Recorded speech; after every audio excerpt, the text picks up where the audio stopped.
Hi, in this video we're going to look at verb tenses and details in a story. I'd like to show you first some vocabulary for you to match each of the following words to its corresponding definition. Please pause my video, complete the activity, and I'll see you in a minute. Alright, I hope that you did complete the activity, and here are the answers. What's border collie? It is one of a breed of herding dogs. Okay, dogs that help you with herds, like in taking care of sheep, for example, herds of sheep. Right? It's a dog. What is to deliver? Deliver is to carry and turn over to the intended recipient. When they deliver food, for example, to your house, they carry it and give it to you because you're the recipient. What is yard? A yard is an open area attached to a house. Yeah, you can have the front yard and the backyard. Serve is to pour food in a plate. Yes.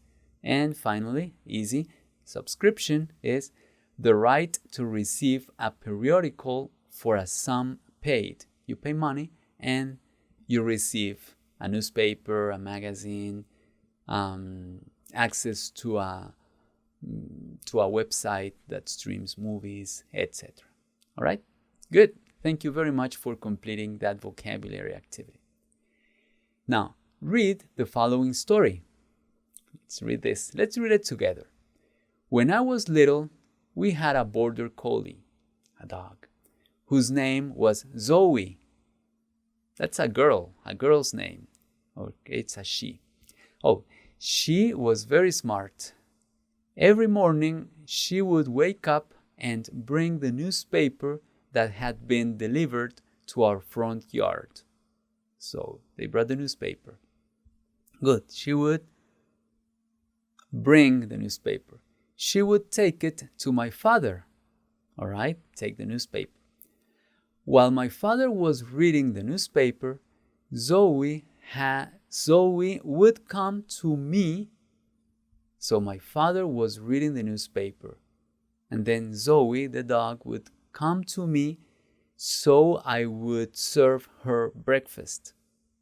All right, I was in charge of breakfast, the narrator.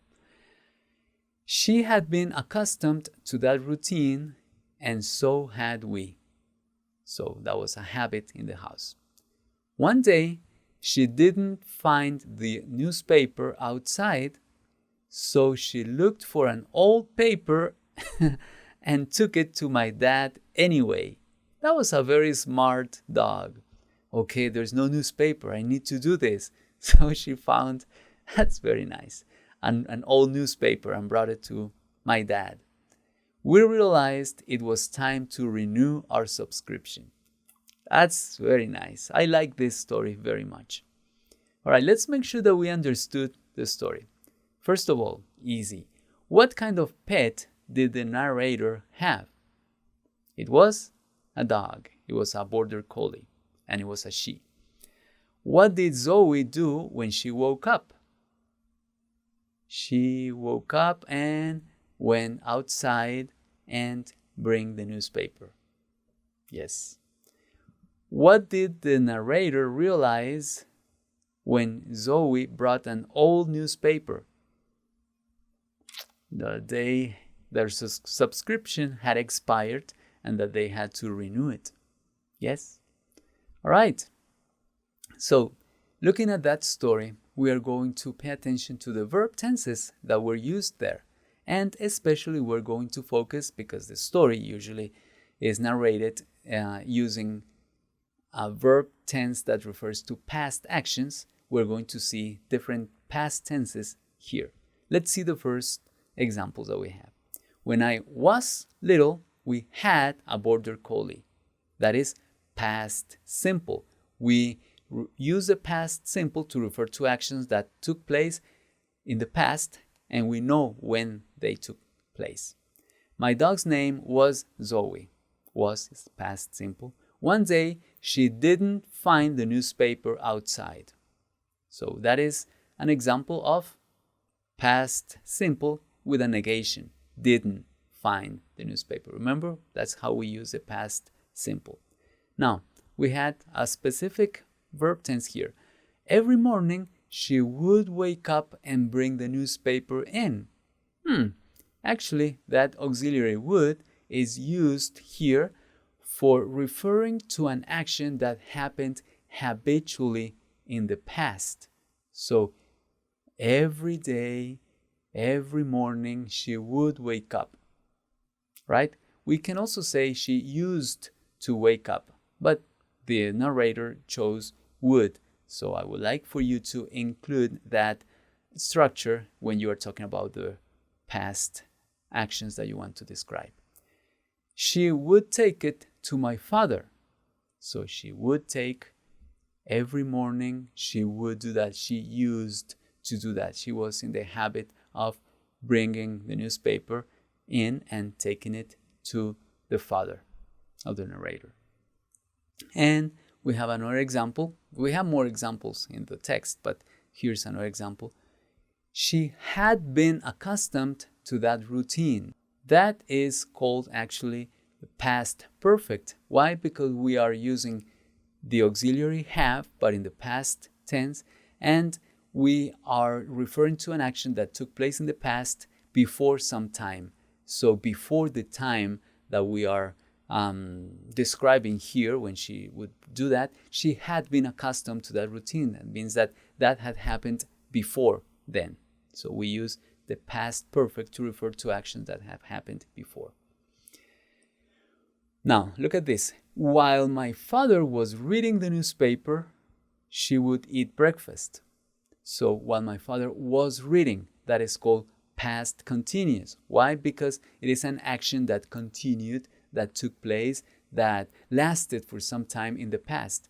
He was reading the newspaper. He didn't read it in 1 second. It's not something like when she entered the door. No, she entered the room.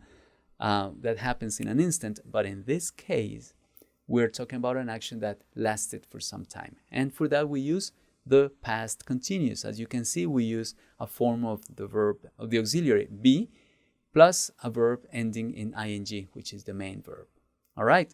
So when we are describing actions that took place in the past, we use past tenses. Not necessarily one past tense, like the past simple, but we can use the past simple. We could use would to describe actions that happen habitually. We can use the past perfect with have in the past form, had, plus a verb in past participle. And we can use the past continuous. All right? So you have a variety of verb tenses to describe actions in the past when you are describing stories or telling stories, writing stories. One more thing that I would like to point out here is details in a text. We need to give enough information for people to have all the details. What is something that we can do to help ourselves make sure that we are covering all the details that people need? Think about who are we talking about, or to whom were they doing something or talking, for example. What belongs to whom? You see, for example, you say that the dog belonged to me, so you need to give information about who is the owner or who has something, to whom they do something, or who is speaking or acting there. We can think about including details to tell people what is happening, what is like, is describing what things are like using adjectives, for example, where things take place, when, meaning the time, what time specifically, how long something lasted, how often people did something, why, the reasons for somebody to do something, and how. So adding adverbs to tell them how actions took place. All right? So those are details that we can include in our stories, and those are details that we should look at in order to make sure that we understand all the facts of the story. All right? So using that information that I just gave you, I would like for you to write 5 questions about details in the following story. I'm going to give you a story, and all you have to do is write 5 questions, not the answers, because the answers will be in the story, but 5 questions that you would like to make sure that are answered in the story. All right, here's the story. I would like for you to pause my video, complete the activity, write your 5 answers, and I'll see you in a moment. All right, go ahead, please. All right, thank you very much. And this is a very, very nice story.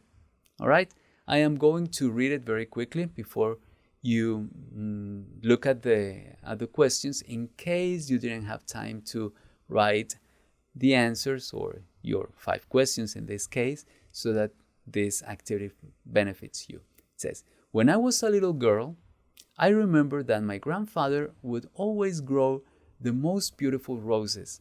Over the years, we had grown more than 30 different species. No, he had grown more than 30 different species. I saw it for the first time, we're talking about the garden, for the first time one day when he was showing my mom and uncle a new cabin he had built. The garden was the first thing you saw when you opened any door or window in the cabin. That's where he cut fresh flowers to give to my grandmother every Friday, just to remind her that he loved her. That's very nice. That's a very nice anecdote or story. Questions that you could have asked could be any, but these are just examples about the story. Where was your grandfather's garden? All right, in front of a cabin, yes. What were you doing when you saw your grandfather's garden for the first time? I think you were walking. You were walking with your grandmother, with your mother. Let me see. Actually, you were with your mother and your father when you saw that. Okay, accompanying them, let's say. How many species of roses had your grandfather planted over the years? That is a good question. And there are 30. They say that there are over 200 species of roses. So 30 is not a big number. What did your grandfather do every Friday? Yes, you know that?